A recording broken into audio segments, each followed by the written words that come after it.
Welcome, welcome. Hello, hello. Another Thursday, 2-point Happy Hour Live starts now. Let's just see who's on, and we're going to get our special guest on ASAP. I'm just sharpening up my knives just in case I need them for the night. Welcome, everybody. New followers, old followers, supporters, everybody. Welcome, welcome. Let me get my co-host on. How's everybody doing? Hope you got your drinks and you're ready.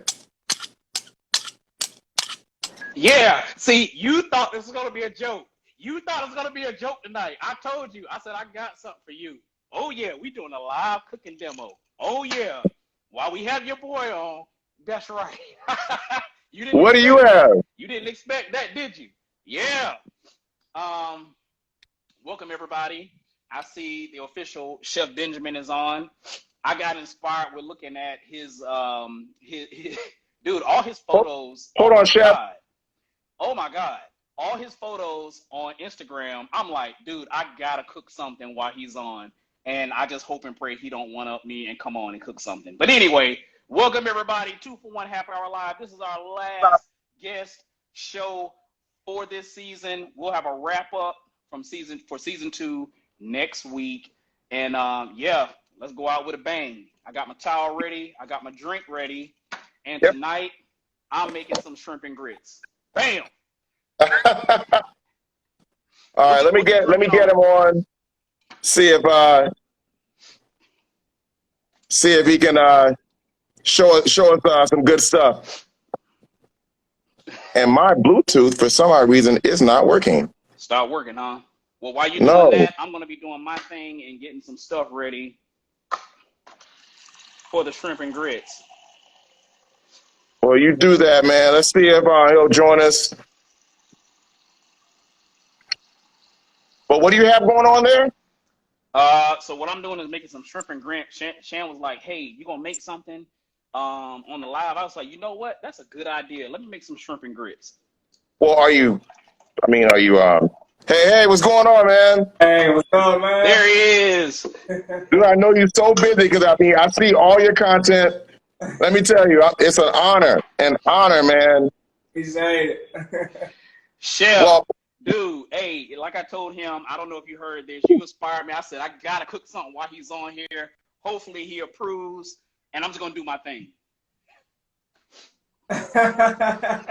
Hey, man, So let me do a quick little introduction because I watched your page, and sorry I'm off camera, but I watched your page and I'm reading off a sheet of paper. That's why I'm off camera.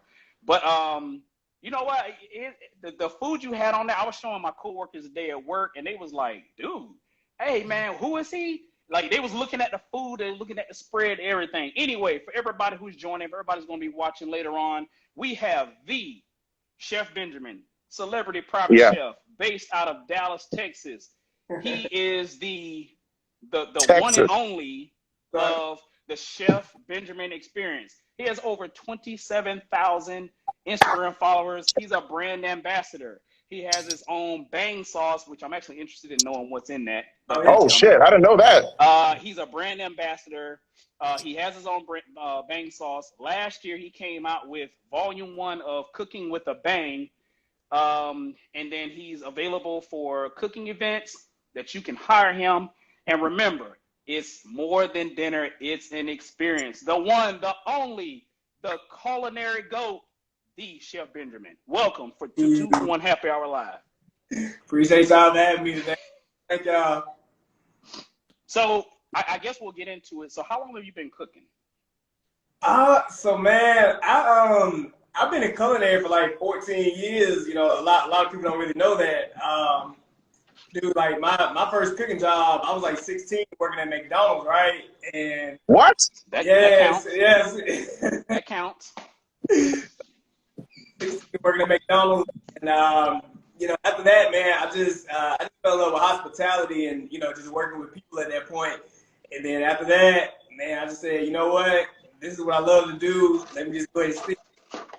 Dude, 14 years, man, dude, I've been traveling across the country, man. I've been in a star restaurant, place down the resort, cruise ship industry, and then probably was like working for Gordon Ramsay, man. So it's been a journey, man.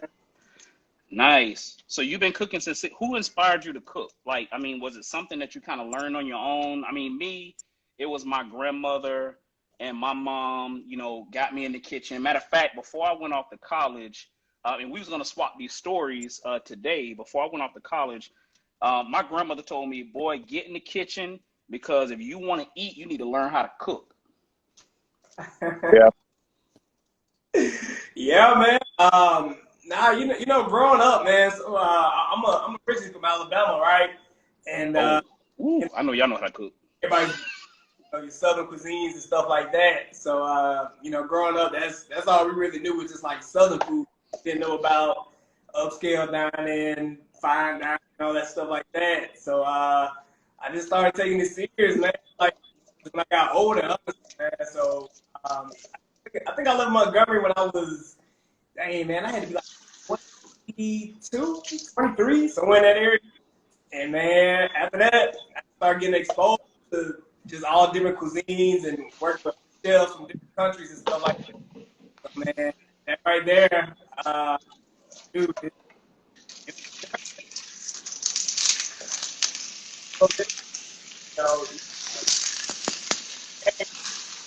Wait, I hear him sizzling, and I should be hearing you sizzling.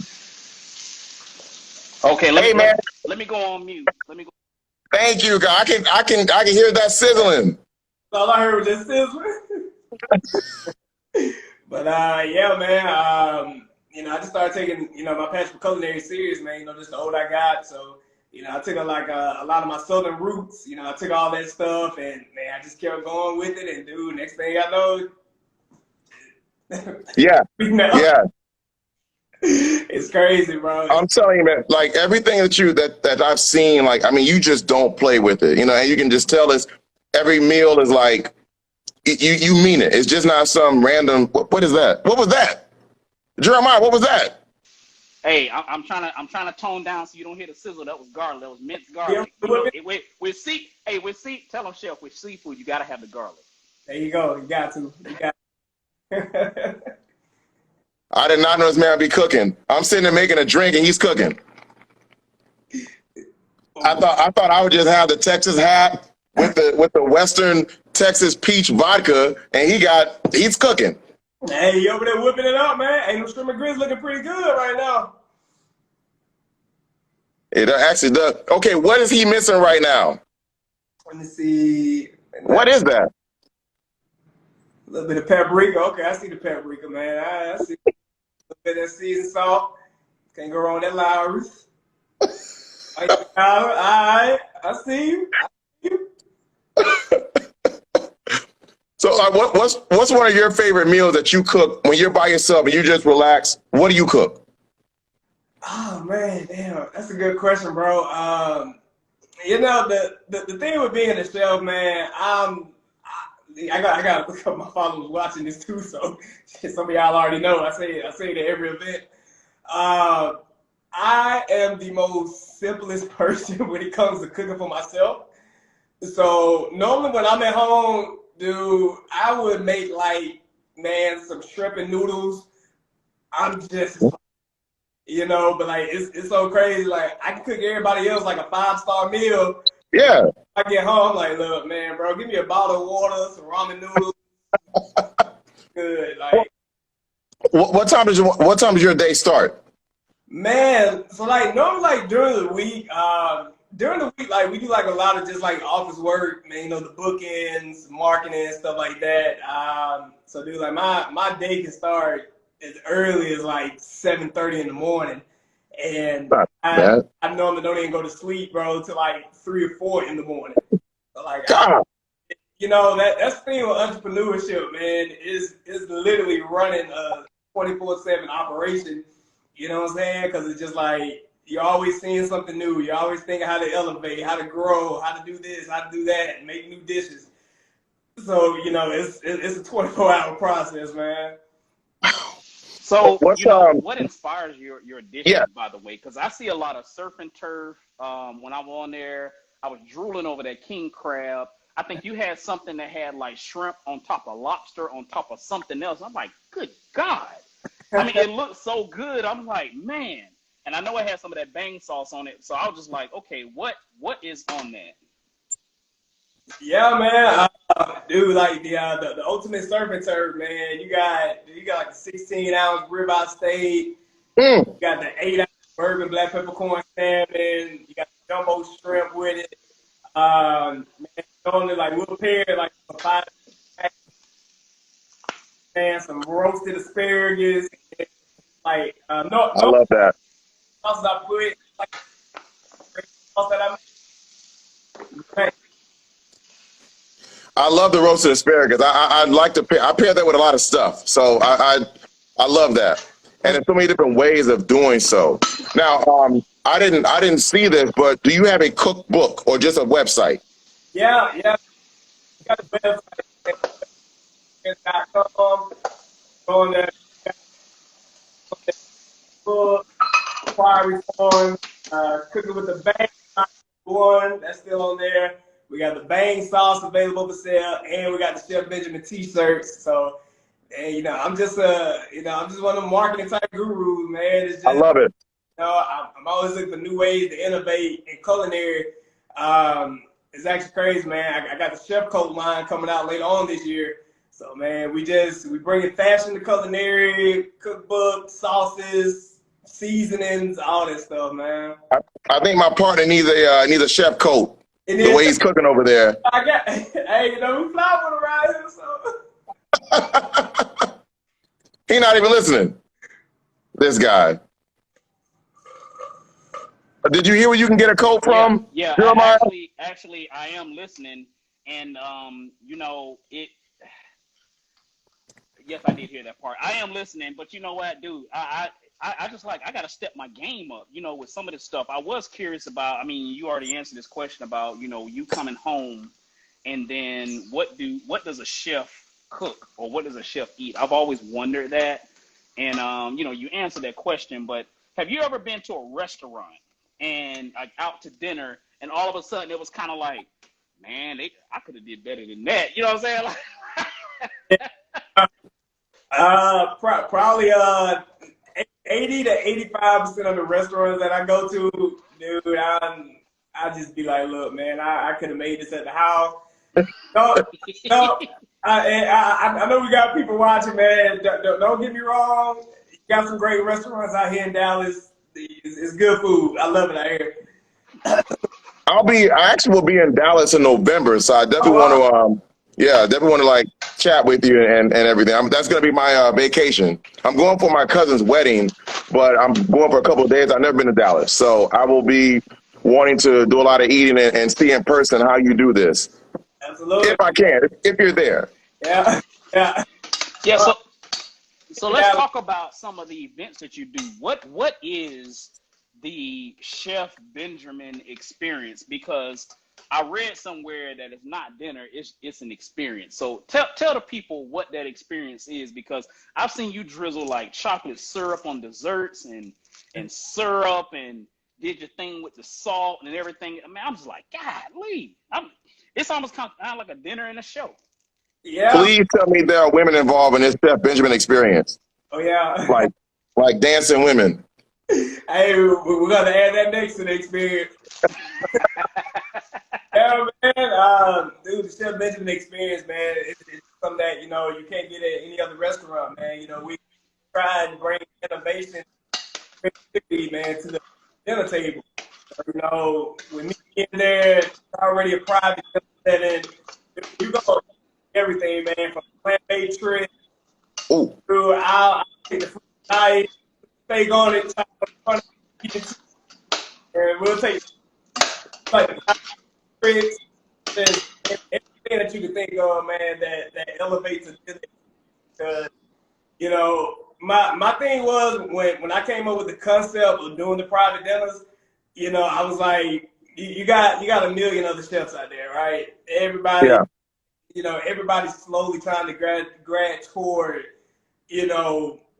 making something an experience. Grits look good. Making dinner versus an experience. And I'm just like, you know, and this is a gem I'm about to drop, you know, for any culinary chefs watching right now.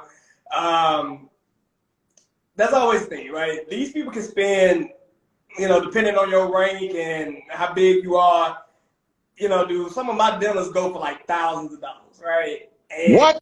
yeah, you'll be surprised. Wait, hold on, back it up. Per person or per setting? Per setting. Oh, okay. Woo. Dollars per person yet. Not yet. We're working on it. Hey, I was about to say, But, dude, if you get to that point, please let me just sit in the corner in the background and just let you be the quality control department in the kitchen. I don't even want to sit to a plate. Dude, I'll be the dog and just eat the crumbs for $1,000 experience. I'll just eat the crumbs.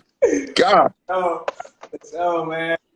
And you know, I'm just like, you know, you got a lot of chefs that are trying to just cook people just food and that's it.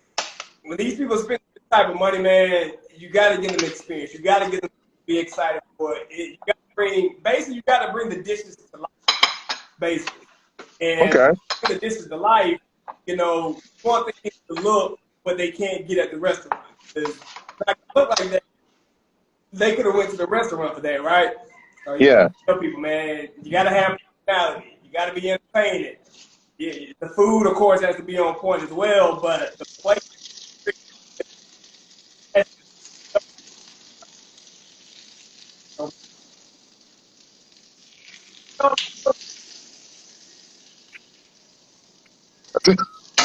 This guy.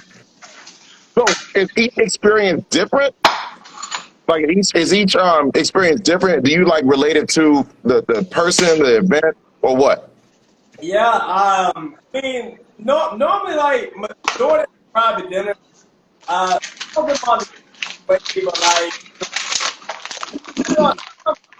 before, you know, you do have to kind of adapt to everybody at the table because you know, everybody having a private stuff for one, and you know, man, make sure that you know you're inspired, give them something to look for in this, right? So Yeah. that's always the big thing with it. So that's one thing. Every delicate, but experience wise, you know what I'm saying? It's about man. My biggest thing at a dinner is when I get ready to leave, I still want the people at the table talking about it. Yeah. Dang, Yeah. that was amazing. I never had nothing like that before. That food, that flavor, man, his energy, his personality, like everything matched up to what we see on social media. And you know, especially with the times we live in right now, dude, I tell everybody that if your work is not matching up with what Instagram and TikTok is showing, Yeah. you gonna get some bad reviews, man. Yeah. So You're gonna hear about it these days. You're gonna hear about it. go hear about it. So man, we doing pretty good over here. So I can't complain. Like I ain't got no negative reviews. So I'm like, all right, cool, we good. That's good, man. You know, I'm glad that you've taken something. I know your parents, and I don't know how much your parents are into everything that you do, but I'm pretty sure whoever is putting you in that right direction is proud of you. I mean, what is the mentors in your life? What do they say when they seen you come from that 16-year-old from Alabama up until where you are right now in the success? Because I ain't gonna lie, man. Rodney, I don't know if you've seen him fillet and skin off a salmon, but I saw two different versions of that skinning, and one of them was PG, the other one was X-rated. So I'm just saying. What? Oh, I didn't see this. Oh yeah, go back and take a look at it. Go back and take a look at it. I mean, dude, he took the salmon fillet and did something like that and ripped the skin off. It all like. I struggle with that so bad. But there was one that he had a little accessory in his mouth, and I appreciate him having that. Stay safe out there, folks. Yeah, and the other one where you was in a hot tub, you did the same thing. I said, dang, I can barely do that in my kitchen. You did it in a hot tub. Golly. Okay, I got to go back and watch that. Wow. you know what was crazy, man? So originally when we shot that the one with the seasoning pack in my mouth, I go to seasoning pack. There we go. There we go. The seasoning pack. You know what's so funny? So I remember actually filming, actually shooting that video that night, and I was like, all right, man, this might cause an uproar on social media, dude. When I tell you on TikTok, we did 3.3 million views in 7 days. Oh my God! Wow. Wow! TikTok did like 3.3 million. Instagram, hey man, I think we had like, I think we had like 2,700 people like reshare the actual video. Ooh. I got the drink. Oh God. Dude, you gotta go see that video, man. You gotta go see the video. Like 4.2 million, and like this is off of one video, so it's always funny now, especially out here in Dallas. Like anytime I go out, go to a party or something, bro, some girl recognized on that video, and she's like, Yes. damn, I wish I was that piece of salmon. Hey, you know, the first time I looked at it, I really thought it was a seasoning pack, but I was like, wait a minute, that packet looked familiar. And I had to go in like this and zoom. I was like, ooh, okay. All right, I see what time it is. I think it's funny too because I have a friend who always wants to slap somebody with salmon, and I'm like, salmon is too good to slap somebody with, you know. Well, it needs to be done with what you're doing. With how I'm hearing you're doing this. Don't slap somebody with salmon. Yeah, man, that was one of them viral videos, man. That I didn't even think I didn't think it was gonna go that viral.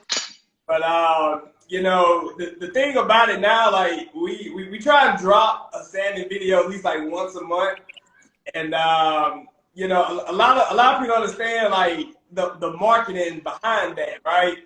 So when you taking that type of creativity with culinary and people are seeing it, dude, I think like business increased like 25% after the video drop. Oh my God! I've literally had clients call me and say, hey, how much you gonna charge extra to slide the skin out the salmon in my event? Well, and we on to something now. Look, man, you need to get a fans only page. That's only And a fans only page. Come out there with a slab of salmon. Hey, Brad, life coach, come out there with a slab of salmon. Do your move. It's done, man. It's done. Hey, we're gonna start the salmon t-shirts made and everything. Well, you know, funny thing is, with me, we started talking about you when we had a friend of mine on. CBD sea salt. Oh, yeah, CBD sea salt. Yes. When I saw you work with this, and I'm like, I think you had the same flavor I do, and I'm like, and I was luckily cooking steaks that night, barely cooking steaks, by the way, and I saw you use it, and you had a great review about it, so I'm like, okay, and I'm like, give me some of this. So when I saw you do it, I'm like, okay, we got to have her on, and I want a packet of this, because you know it was delicious. I don't know, but it was delicious. Yeah, it's pretty good. I like it. How did that come across though with this CBD sea salt? Yeah, man. So you know, going off TikTok. So what happened was, so, like when I started like blowing up on TikTok, man, that's where I started getting like all these sponsorship deals from all these different companies, dude. Like Really? I think the past like 3 months, dude, I done got over like 60 something sponsorship deals with all these other companies, right? Wow. Yeah, it's crazy, man. Like TikTok is where it's like everybody is it. TikTok, that's the key right now. Wait, speaking of TikTok, someone asked official Chef Benjamin, is that the username on TikTok? Yeah. Name on TikTok. Okay. Yeah, man. So CBD sea salt had reached out to me, and they were just like, you know, we'd love for you to be the brand ambassador. You know, we'll send you the package, you know, all that good stuff like that. So you know, they sent it, and you know, that's always things, especially now since I've built my reputation up. You know, I'm real selective on the products that I do review, posts and stuff like that. As you should be. Dude, that CBD sea salt, yeah. Yeah. Yeah. That's what It's really good. She gave a great presentation on everything it can do for you on the inside. You know, so I was very impressed with it. Very impressed with it. So yeah, I'm with you behind backing that. I man. think a few of our followers they love it too. Yeah, matter of fact, I actually still use it, man, so it's pretty good. That's so funny. I'm gonna use mine tonight. Just one more shameless plug for it. CBD sea salt. There we go. Sorry. So, Sorry. so Chef, I got two questions. Yes, sir. One is, and you know, you can be modest or you can be truthful. Has there ever been an item or a meal that you've made? You was like, I messed up on that. I should have Yes. did it a different way.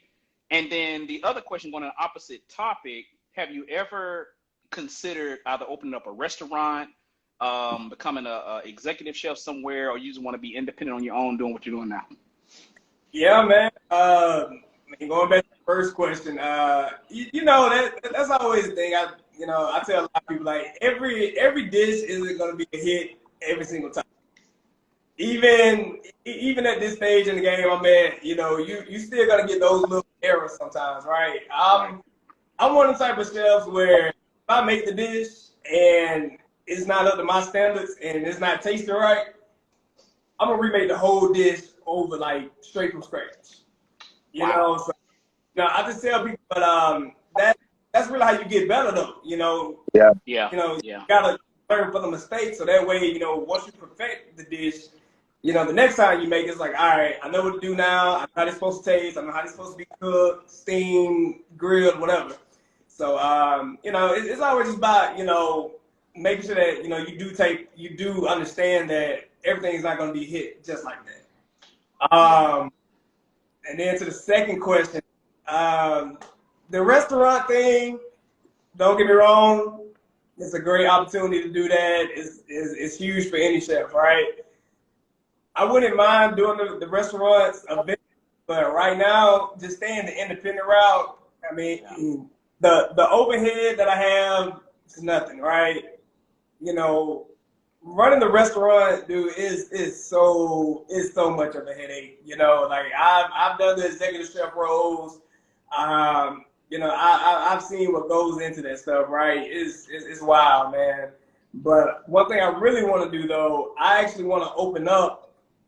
Want to open up the first Black-owned culinary arts institute out here in Dallas. Wow. Yes. I want to be able to, you know, back to the less fortunate kids that really can't afford to go to a Le Cordon Bleu or, you know, that's charging these ridiculous amounts, man. And, you know, I'm real big on that. You know, restaurants, they come and go, right? I've seen it for 10 years. Like, I've seen restaurants be in business for 2 months, 3 months. Right. I tell, hey, man, it's about the longevity at this point now, right? Yeah. So I just feel like, man, you know, to be a Black man and, you know, to be able to have my own, man, culinary arts academy, school, whatever. I mean, that's big. It's huge, like that. Yeah, that's big. We have a question from Atlanta. Who is the most famous chef you've met and or had their cooking? The most famous chef I met, that would be the man I used to work for, Gordon Ramsay. No. Yeah. Really? Yeah. How did you work with Gordon Ramsay? I love him, by the way. He can be a jerk, but also he's excellent. I mean, he tells it like it is. I want to fight him. I mean, but you know, that's his personality. He tells it straight, man. There's no BS around it. So, I mean, how was it working for him? I mean, what is he really like off camera? Yeah, a lot of people always ask me that. Like, Gordon's like real down to earth, believe it or not. You know, what y'all see on TV, that's strictly for TV, right? So I remember before I came here to Dallas, man, I was actually out there in Las Vegas. So I was working for Hell's Kitchen for like 2.5 years out there. And man, I know y'all see that man on TV and stuff like that. But when this man walk into a room, everything just stops. Really? Everything stops. Matter of fact, I'm gonna tell y'all a hidden story, right? So This is when they had just wrapped up season, I think it was like 18 or 19 of Hell's Kitchen. And dude, Fox Network actually had rented out the whole restaurant, right?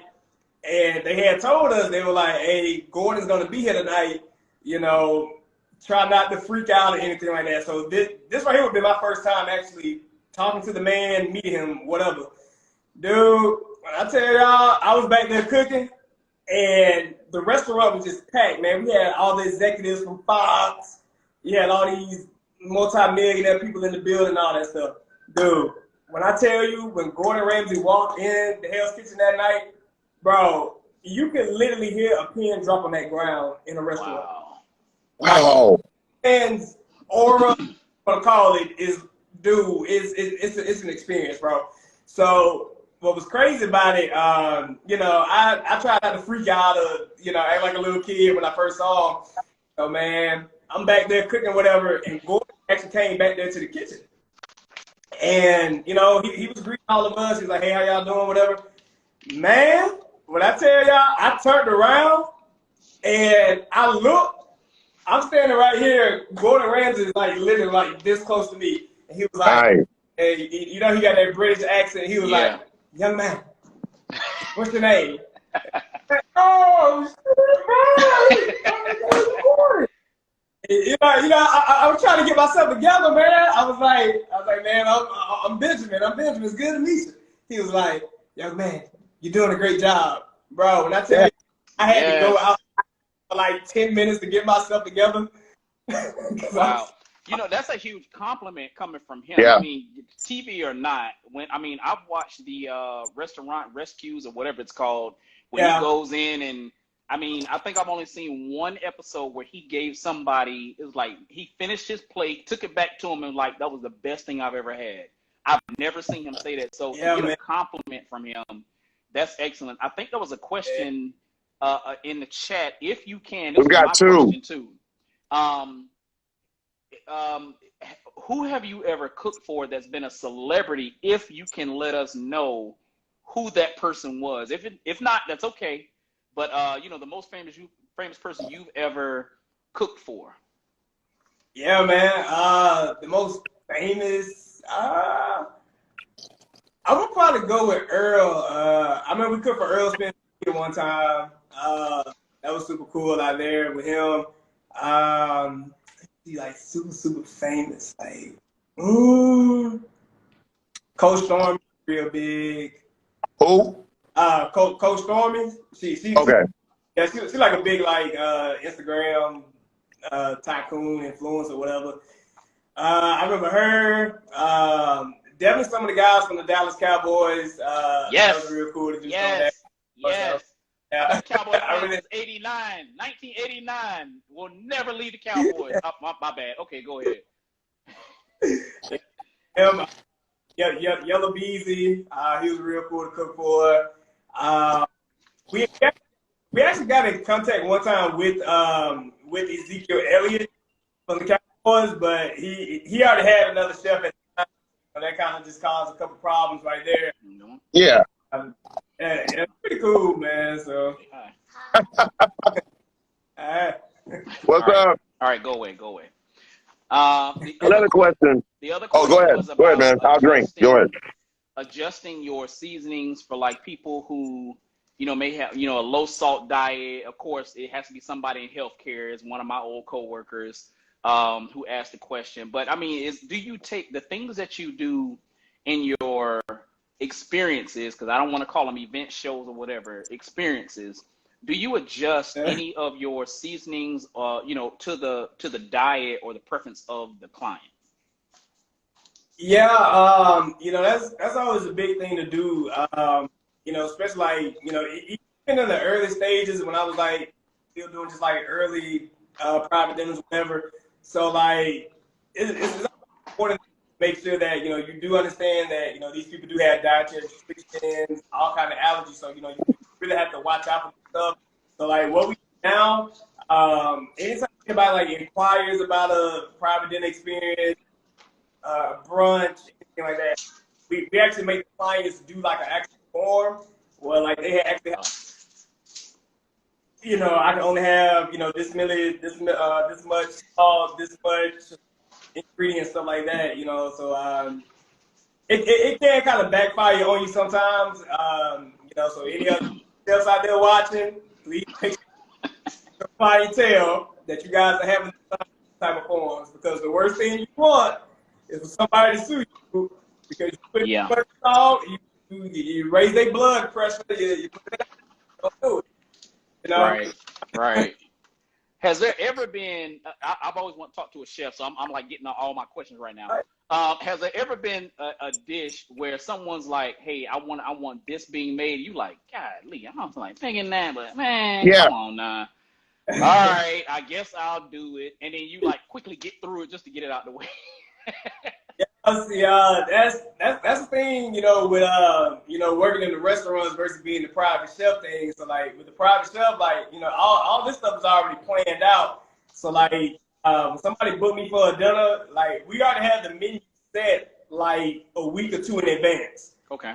You know what I'm saying? But like, you know, I tell them just, you know, keep in contact with me throughout the next couple of days. Just follow up if, you know, you decide to change the protein or the starches or anything like that. But yeah, as far as like going to the people's houses and making a random dish on the Now, all the stuff that you use, I mean, those are obviously, I mean, I'm assuming those are all like your cookware, utensils, everything. You don't use anything at someone's house or villa or anything like that. Put those Dollar Tree knives up. So you don't. You know, because I saw that you were on your page. You had what, Hexclad? I know that's a pretty famous brand. A little bit out of my reach as far as my pocket goes.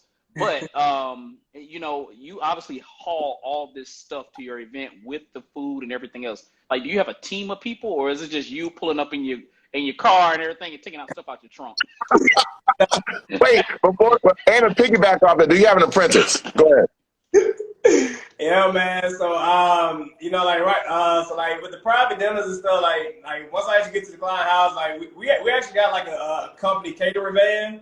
So, it's a lot easier to load everything up, loading up in your car and stuff like that. You know, pots, pans, deep fryers, waffle makers, spatulas. Dude, I got like 200 knives. So, yeah, so pretty much. Not those. No. These are Bobby Flays. No, it's probably Bobby with an IE Flay, but you know, it ain't Bobby Flay. I'm gonna hit up my good people at Head Plan for you. I'm gonna yeah, Hexclad, send us a promo code. Yeah. These are Bobby Flays. You gonna slice a finger off? Who, after you cook, who cleans all that stuff up? Like, is it customary for the chef to clean his own mess? Like, not mess, but you know, after you done messed Oh, hell no. in the kitchen. I would hope not, but you sitting here and I told you I had a lot of questions. And then, like, as you're cooking and you get hungry, you like, shoot, let me put aside a plate on the side. You know, they ain't gonna miss like one plate and nothing like that. Like, I mean, how do you get through an event where do you have to eat before you cook, and then there's a cleaning crew that comes in afterwards? You like, all right, y'all, you know, walk around the event to see how everything, like, how does that go? Yeah, man. I mean, like anytime it's like one of like the huge events, like a wedding or, you know, a large birthday party event like that, I tell my clients way in advance. I say, look, I'm just here to cook, drop it off. I got a little too big to be washing dishes now. You ain't 16 no more. This ain't McDonald's. I know, right? Yeah. But yeah, I got a commercial kitchen, man, down there in Irving, Texas, that we rent out. So, you know, like all the dishes, man, like that I bring, you know, pots, pans, stuff like that. Dude, I get out of one of my sous chefs. Man, I get somebody just be like, hey, man, load this stuff up in the real quick. Take the van down, drop it off. I get somebody that work in the kitchen, man, to clean it up. Like, that's about it. But, you know, it's crazy, though. Like when I'm actually at one of the clients' houses now, like when it's like the private dinner style like that, I mean, you know, obviously if I make a mess, you know, I'm going to clean it up. I I wipe down the counter if I got it real dirty, stuff like that. All them dishes, bro. No, that's. Wait, we got a question here, but I got a hypothetical question. So, if you could do a versus, a food versus, not that chef, not that other Iron Chef stuff, food versus, including the DJ, who would you go against? Who is your DJ you pick? He said like a food versus. Yep, like a food. I'm gonna break it down. Who's your DJ for your mood music? What dish do you prepare? Yeah. And who do you go against? Oh man, I'm saying Bobby Flay because of my knives. Nah, man. Nah, Bobby Flay okay, but it's my opinion, people. Bobby Flay is okay, but nah. I'm probably to get DJ Drama talent to somebody because he got. Yeah. Man, you know, honestly, man, I would probably. I mean, I know Gordon is the most obvious pick. Man, let me see in the food world right now. I would probably go. I mean, Bobby Flay. I feel like I could beat Bobby Flay at this point. I might be able to beat Bobby Flay, and I'm a bad cook. Yeah, even with those Dollar Tree knives. Okay, you're gonna stop with these knives. I got a full set over there. What? That's $1.25 times how many knives you got? 5? Dude, I got like 12 over here. Okay, what's an expensive knife set? Hex clad. What is it? Hex clad. Let me see what these are. While he's checking that on his knives, the question. Oh, we do got a question. Do you watch cooking shows or competitions on like the Food Network? And then would you ever consider doing a cooking competition? Yeah, absolutely. You know, that's probably what I watch out of everything else on television. So I'm always watching Hell's Kitchen. I'm always watching Chef, Next Level Chef, like all that stuff, man.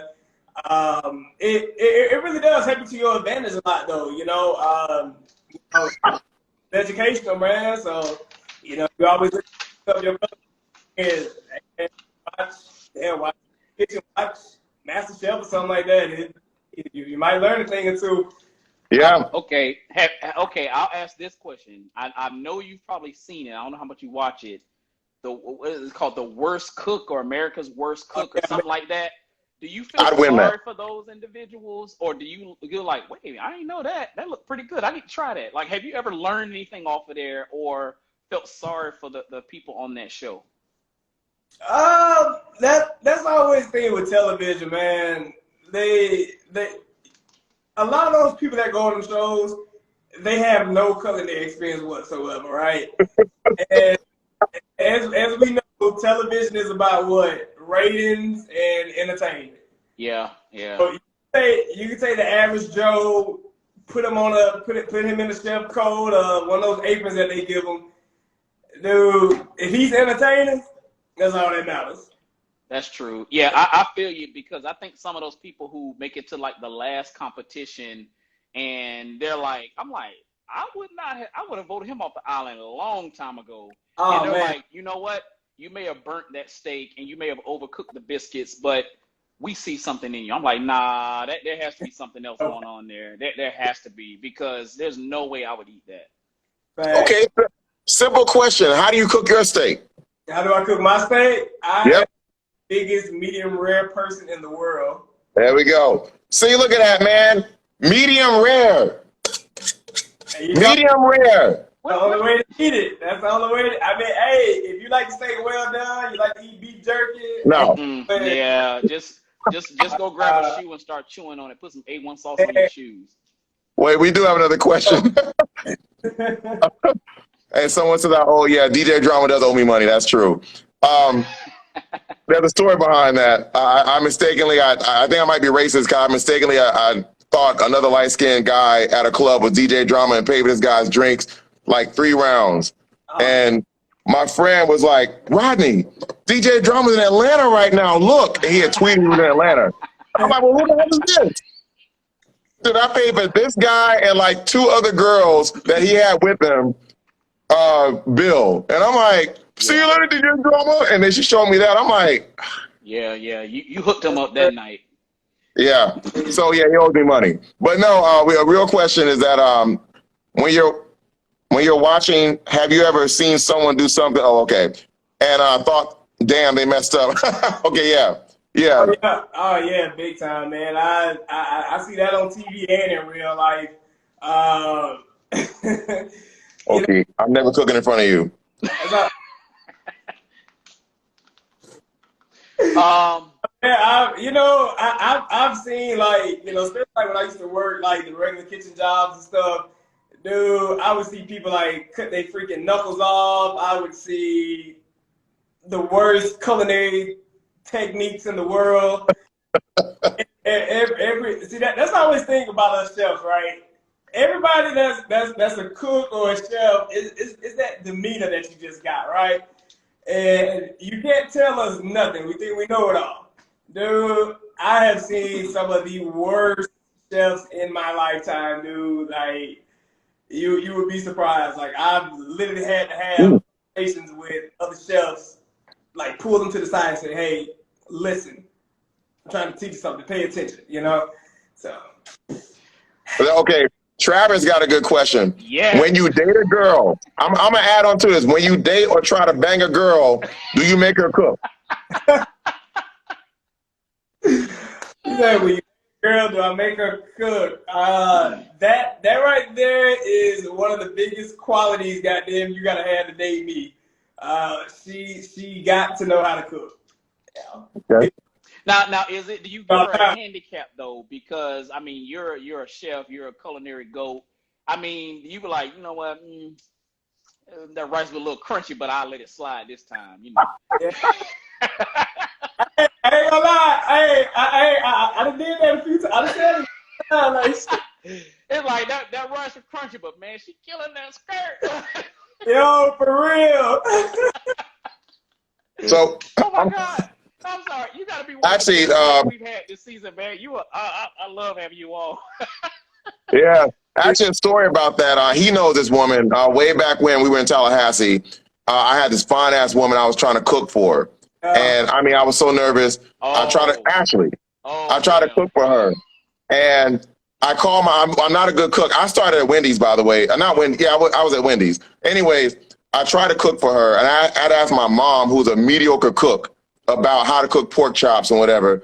I over seasoned them, and I remember her bite I into a few bites, remember that. Oh and my it was so God. spicy she couldn't finish it.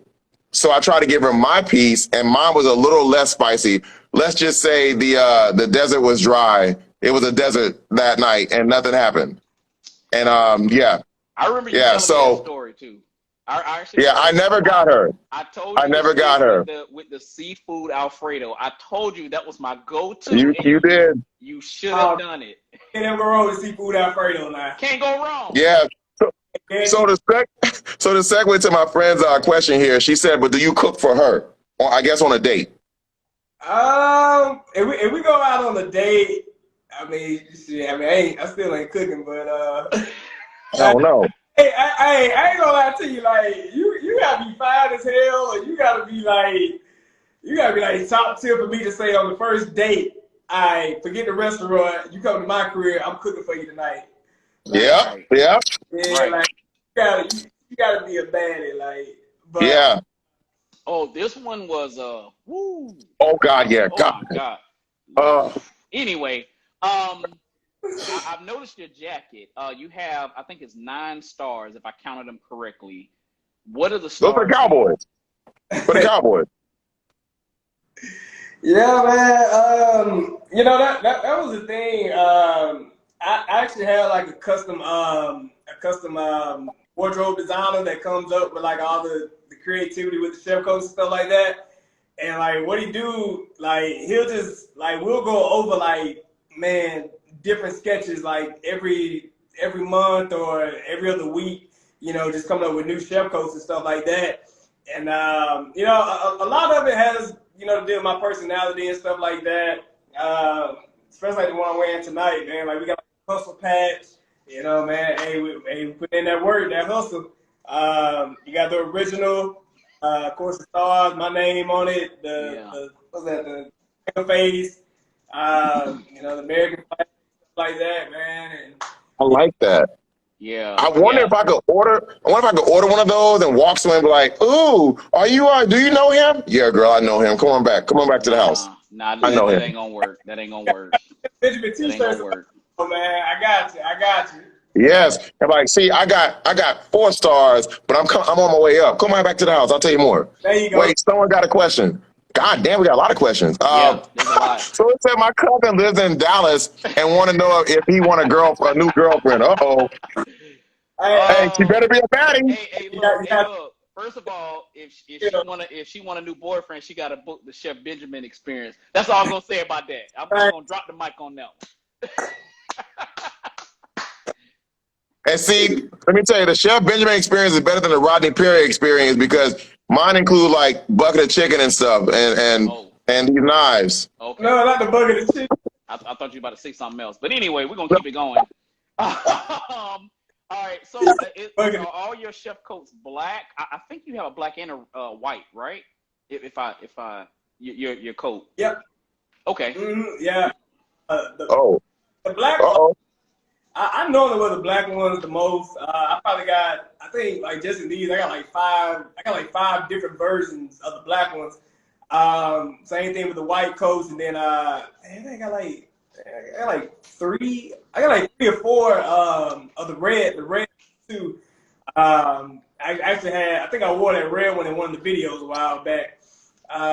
So man, it's really just about, man, like if you see most of the chefs, plain regular chef coat, man, regular pants. Yeah. Don't stick out. It's boring, man. Yeah. I'm just you gotta have that personality, man. You wanna, the way you look when you go to potential clients or even when you go to, man, just any clients, period, man, dude, you gotta stand out. You know what I'm saying? Like, your whole presentation of what you're doing, man, is just like coming all the way out. So, okay, she's watching. Yeah. I saw that too. I'm like, dang, how can you delete comments? Wait, I didn't see it. Nothing. Keep going. I saw it. I saw it. Yeah, because you don't know. Like when I go, I don't know if you know what Publix is, but go to the grocery store. I mean, are you a chef or do you like pack meat back there behind the counter in the window and put it out for display? So that's good that you have your own personality, your own style. You stand out because I can tell you right now, no one else has stars on their chef coat, and it gives a little mystery behind the story. Because just like I asked, you can spend it any way you want it. Oh, what do the stars mean? Why don't you come back and you can be star number 10? Something. You can spin it. Well, I like that. I'm gonna use that. Spin it. I'm gonna use that. Come on, girl. You want to add to this star? Get on my lap. I like that. So, I know we got 7 minutes left, and dang, I want to get into this. Kind of like some tips and tricks for individuals who are afraid to get behind, the stove, who kind of mess up here and there. What's some advice you give individuals, whether male or female, who doesn't really know how to cook? They want to get into it. What's some of the easiest things they can do to make their meal successful and an experience? I didn't understand what the hell you said. You need to stop drinking. Yeah, man. Yeah, man. It's really just, everybody wants to learn how to make, the over the top dishes right out the gate. I get it. I mean, like for somebody who's just starting out, just trying to do just some of the basic dishes, man, like just really kind of just like analyze, just some of your products that you're gonna need. And I tell people, if you can read recipes, cook it right. Reading is very fundamental. But you still have people that can't do that, unfortunately. I've seen it before. But yeah, man, it's really just like understanding just basic culinary 101, man. Just start out with some simple dishes, man, and really just let your creativity mind just run wild in the kitchen, honestly. Everybody just likes to be like, oh, well, I'm gonna make the same thing I made last week. I'm gonna cook the same thing I've been knowing to cook for 20 years. Yeah. You're not gonna grow. You're not gonna Nope. You're not gonna you'll be eating the same chicken breast that you've been cooking for 20 years the same way. You know, it's Oh shit! I got chicken breast now. I'm gonna cook. like you know what I'm saying? So, Don't overcook it. don't Yeah, I overcook. mean, a lot of my things, you know, I have my grandmother, of course, my mom, but you know, I like some of the stuff, even like the things I cooked tonight. And for those of you all who wasn't on here early enough, I did cook live on stream. I go to You want your loud restaurants. ass sizzling? I go to restaurants. It was good though. I go to restaurants and I try to like get things from them, but I was like, okay, it was okay in the restaurant, but how can I make it better? And you're right, experiment. You can never go wrong because Oh, guess yeah. what? It's you. You're not impressing nobody. I mean, if you have a family, of course, they might look at you crazy or side-eyed. But you know, the next time you can say, okay, I'm gonna do something different this time. I'm gonna do something different next time. I'm gonna add this or add that. I mean, how I taught him that seafood Alfredo. I just made chicken Alfredo. And then I'm like, okay, I made chicken Alfredo. And I said, okay, put some shrimp in it with the chicken. And then I said, okay, let me take the chicken out, put the shrimp in it, crab meat. And I mean, it just went from there. And that was like my go-to back in college. Not going to say how successful I was with females with that, but, you know, He was very successful. He was slicing and dicing. don't believe him. Hey, But, you know, you're right. You know, have your go-to. You're right. Have your go-to, and you know, again, you know, people cook what you're comfortable with. I've been making this for years. I mean, it's something simple. If you know how to make grits for breakfast, you can make shrimp and grits. If you know how to cook shrimp on a skillet, you can make shrimp and grits. I mean, it's so easy. Has there ever been a time? And you kind of alluded to this earlier, like you've been busy at work and you're like, man, I really want this, but you come home, you're too tired, and it's like, you know what, I'm just gonna, like you said, to get a bowl of cereal. You know, it's just too much right now. I don't feel like doing nothing. But even after a long event, like what's when you do events, like are you on the road or like how do you handle that? Like Yeah, man. what's that process like? You know, depending on the size of the event, you know, I think like the biggest event I've actually ever done was probably like 200 something people, right? And man, that right there is a challenge. It don't matter who you are. That's a challenge regardless, right? But nah, man, no, it's really just about just having that mentality going into your event. So you know, let's just say for example, if I have an event that's on Saturday, right? Mm-hmm. Throughout that whole week leading up to Saturday, I'm getting mentally prepared for it. I'm making sure we're getting all the product. Everything is down to the T, right? You know, because make sure that you got the right, you know, preparation for everything. That's gonna lead your event to being a success at that point. And it's really just about, man, just making sure that, you know, you do the best. Well, I ain't gonna say the best you can do, but, you know, making sure that, you know, when you go to that event, you dominate that event. You know what I'm saying? Yo. Every single food dish is on point. All the flavors, everything. Make sure it's hot, fresh, ready. And, you know, that's just the thing, man. It's really just making sure that, you know, you as the chef, you're taking the event just as serious as the client is. You know? So, and like that's just always another thing too, man. I thoroughly explain that to, you know, other chefs, caterers, home cooks or whatever. Always put yourself inside the other person's shoes, right? Because it's like if you got clientele, like I said, that spend thousands of dollars to do these events.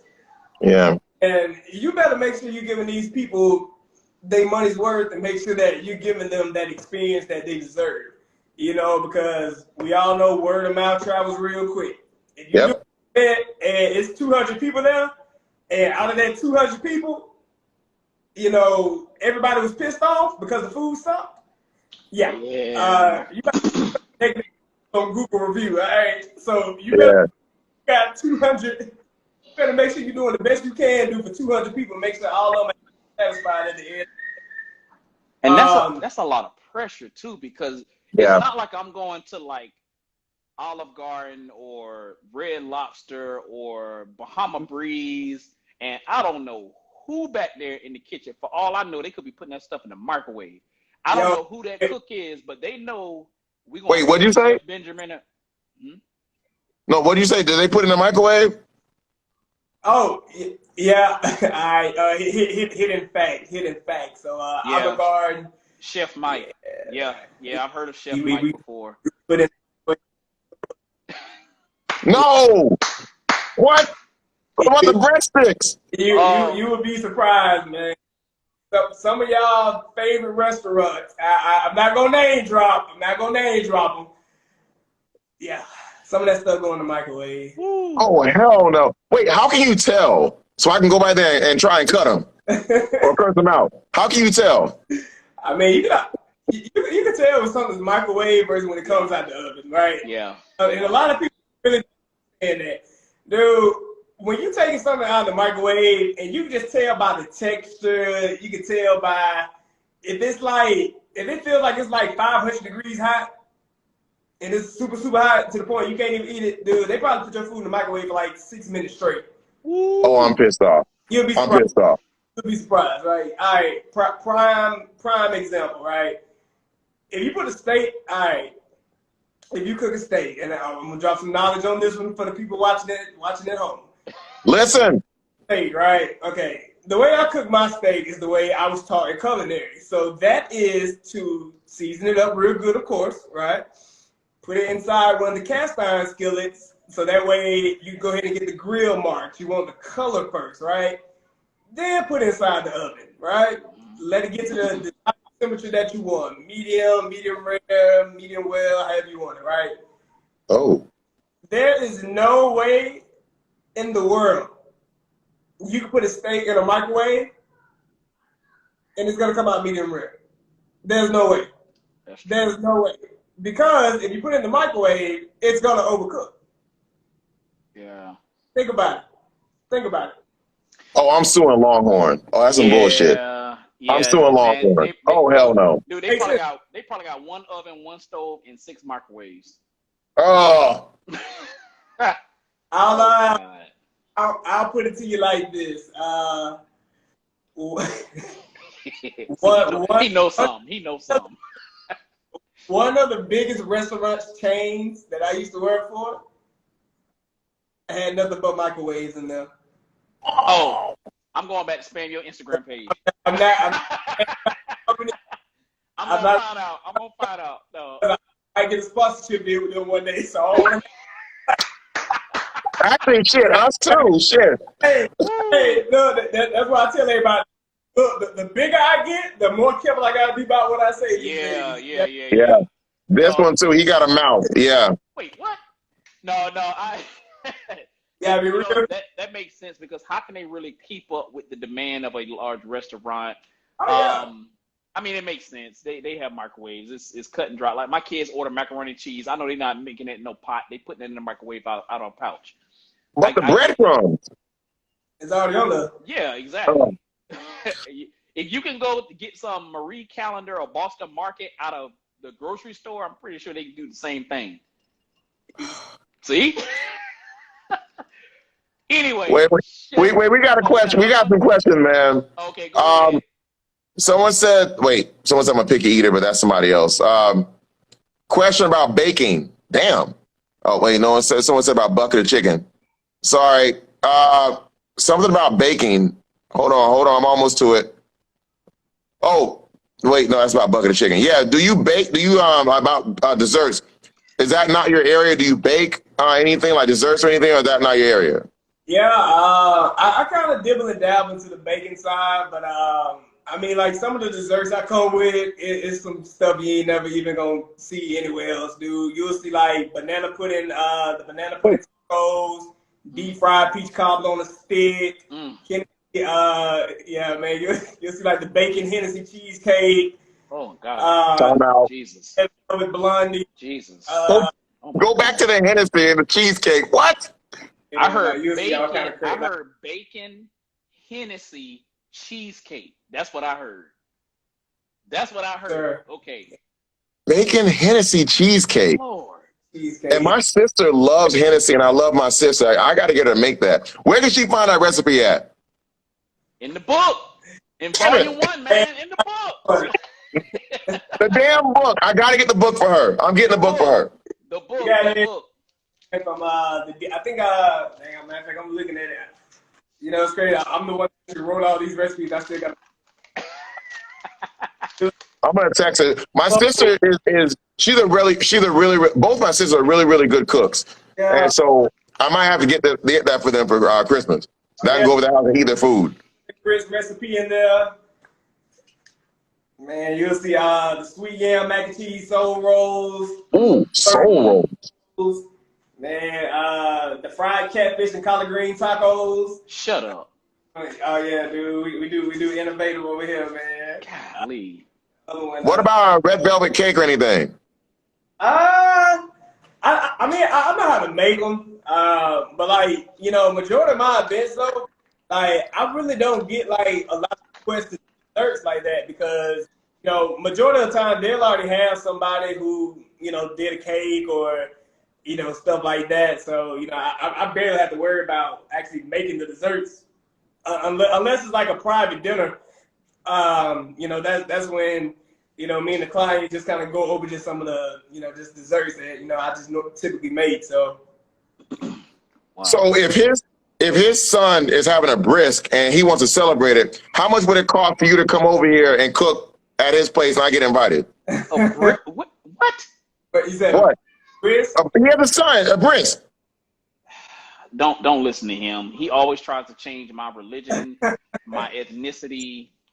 Anyway, Chef, I know your time is valuable. It's 8 o'clock. We really appreciate having you on. Unless you have food to show us, because I am hungry. Oh yeah, I'm actually about to post something as soon as I get off of this. So. There you go. Go follow him and look at the food. Everyone, go follow. Where can they get the cookbook, the volume 1 cookbook? Yeah, let me write that down. With the bang. Absolutely. Y'all go to the website, www.chefbenjaminexperience.com. You can always, of course, hit me up on Instagram at official Chef Benjamin, TikTok at official Chef Benjamin.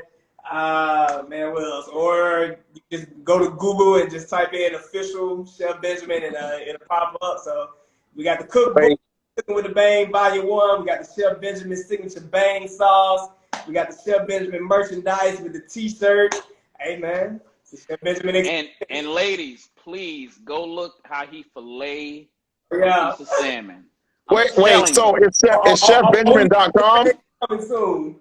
Is it chefbenjamin.com? It's chefbenjaminexperience.com. Okay, hold on. I'm writing this down, and I got long nails for some reason. We have, again, everybody, Chef Benjamin on. He hails from Dallas, Texas, originally from Alabama. He has a book, Cooking with a Bang, Volume 1. The Bang Sauce. Go check him out. Remember, it's not dinner. It's more than dinner. It's an experience. Chef Benjamin, we appreciate you having you on. Hopefully for season 3, we can invite you back out as you're doing the Please come back, please. We love having you on. I mean, you've actually been like one of the best guests we've had on. You've been exciting, entertaining, laid back. Love the stories, and we appreciate you coming on and having you. We appreciate it. Yeah, please come back because I think we'll be back around September, and I know you're gonna be big time by then, cooking for like 2 Chainz and Jerry Jones. So. You might be too big for us. Just remember Rodney Perry. So come back. Hey, 2 for 1. Yeah, you know I ain't gonna forget you. I got you. Thank you. All 2 for 1 is not sexual. 2 for 1. It definitely ain't sexual. Everybody, look, we'll be back next week for the season 2 finale of 2 for 1 Happy Hour Live. We have the Chef Benjamin on, giving his Chef Benjamin experience. We appreciate having him out. Please join us next week for the season closeout, 7 p.m. Eastern Standard Time, same channel, same area, same whatever you want to call it. I won't be cooking. This was just for the day, just for him. Hopefully I did him some justice of how it looked. It tasted good. Too bad you can't taste it, so I can say it tasted good. And my ass over here, my single ass over here cooking boring ass chicken breast. Exactly. With those $1.25 knives. Anyway, everybody, Hold up. we will see you next week. Chef Benjamin, have a great evening. We appreciate you. We love you. Peace. Thank you. This is great. Thank you.